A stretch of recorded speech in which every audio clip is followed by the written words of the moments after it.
Assalamualaikum warahmatullahi wabarakatuh. Salam guru penggerak, salam bahagia. Berjumpa lagi dengan saya Muhammad Rian Zulfahmi, calon guru penggerak angkatan ke-7 dari SDN Kedung Malang, Kecamatan Papar, Kabupaten Kediri. Di sini saya akan melanjutkan perjalanan saya dalam mengikuti pendidikan guru penggerak, yaitu pada kesimpulan dan refleksi pemikiran-pemikiran Ki Hajar Dewantara pada tugas 1.1.A.8 tentang koneksi antar materi, kesimpulan, dan refleksi modul 1.1. Di sini saya akan merefleksikan diri saya pada 3 pertanyaan pemantik berikut ini. Nomor 1, apa yang saya percaya tentang murid dan pembelajaran di kelas sebelum saya mempelajari modul 1.1 ini? Yang kedua, apa yang berubah dari pemikiran atau perilaku saya setelah mempelajari modul ini? Dan yang ketiga, apa yang dapat segera saya terapkan lebih baik agar kelas saya mencerminkan pemikiran Ki Hajar Dewantara? Untuk pertanyaan pemantik nomor 1, saya percaya tentang murid dan pembelajaran di kelas sebelum saya mempelajari modul 1.1 ini bahwa proses kegiatan pembelajaran hanya berpusat pada guru atau teacher-based learning adalah pembelajaran yang berpusat pada guru akan cenderung membuat siswa pasif dalam belajar. Siswa akan cenderung mendengarkan, memperhatikan, dan didikte cara belajarnya oleh sang guru. Kemudian murid harus menguasai semua materi ajar yang telah disampaikan oleh guru. Kemudian suasana pembelajaran yang kondusif, tertib, disiplin menjadi titik fokus saya sebagai guru, sehingga murid hanya duduk, diam, dan mendengarkan. Lalu guru kurang memahami karakteristik peserta didik, sehingga proses belajar mengajar tidak dapat berlangsung dengan baik. Hal ini terjadi karena karakteristik peserta didik yang satu dengan yang lain berbeda. Pembelajaran terfokus pada ketercapaian KKM dengan cara murid harus memahami semua materi ajar yang telah diberikan untuk mendapatkan nilai yang sesuai dengan KKM yang telah ditetapkan. Yang terakhir, mengutamakan perkembangan murid pada satu aspek saja. Karena saya mengajar mata pelajaran PJOK, maka saya lebih mengutamakan aspek psikomotor saja tanpa mempertimbangkan aspek kognitif dan afektif peserta didik.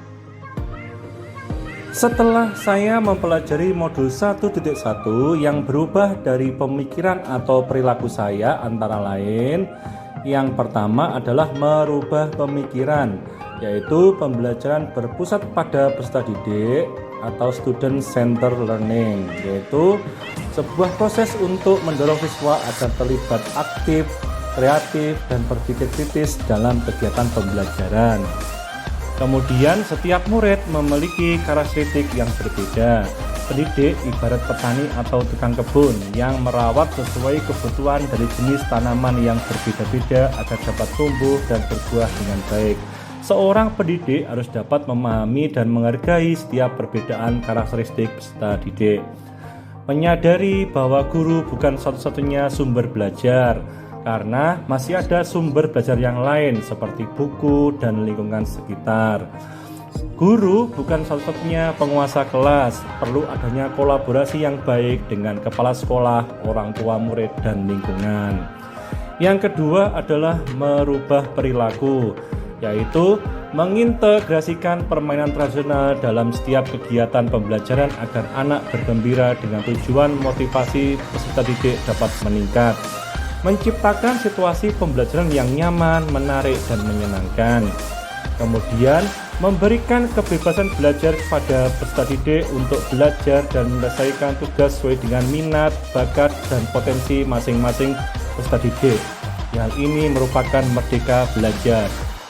Pendidikan yang menuntun bukan menuntut, yaitu dengan menuntut anak untuk mengembangkan minat, bakat, dan potensinya yang dimiliki peserta didik yang sesuai dengan kodrat alam dan kodrat zaman. Yang terakhir, menyeimbangkan aspek kognitif, afektif, dan psikomotorik peserta didik. Hal ini berhubungan dengan budi pekerti yang amat penting yang dapat diartikan sebagai perpaduan antara cipta, kognitif, karsa, afektif sehingga menciptakan karya atau psikomotorik. Kemudian agar kelas saya mencerminkan pemikiran Ki Hajar Dewantara, penerapan yang akan segera saya lakukan di kelas adalah sebagai berikut. Yang pertama, mengintegrasikan permainan tradisional dalam setiap kegiatan pembelajaran. Hal ini sangat penting. Selain kita mendidik, kita juga mengajak anak untuk melestarikan kebudayaan dan kearifan lokal yang berkebinekaan global. Kemudian, merancang dan melaksanakan pembelajaran yang interaktif dan menyenangkan dengan melibatkan peserta didik.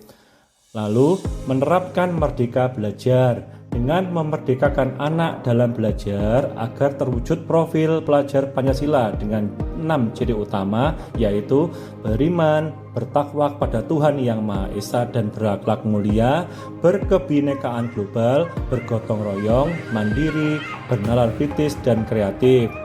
Kemudian adalah pembelajaran yang mempertimbangkan kodrat alam dan kodrat zaman peserta didik. Lalu, hal yang sangat penting adalah menerapkan sistem AMONG, pendidikan yang menuntun bukan menuntut, di mana sebagai pamong memberi tuntunan dan arahan agar anak tidak kehilangan arah dan membahayakan dirinya. Yang terakhir, pembelajaran yang mengutamakan aspek budi pekerti peserta didik secara keseluruhan, yaitu pada aspek kognitif, afektif, dan psikomotorik. Kesimpulan dari pembahasan ini adalah pendidikan adalah menuntun, bukan menuntut. Kemudian, pembelajaran yang berpusat pada peserta didik. Lalu, kodrat anak adalah bermain. Kemudian, pendidikan sejatinya berhamba pada anak. Dan yang terakhir, perlunya penanaman budi pekerti yang baik bagi peserta didik dalam pendidikan. Demikianlah pemaparan saya pada tugas 1.1.A.8 tentang koneksi antar materi, kesimpulan dan refleksi pemikiran-pemikiran Ki Hajar Dewantara. Salam guru penggerak, tergerak, bergerak, menggerakkan. Salam bahagia. Wassalamualaikum warahmatullahi wabarakatuh.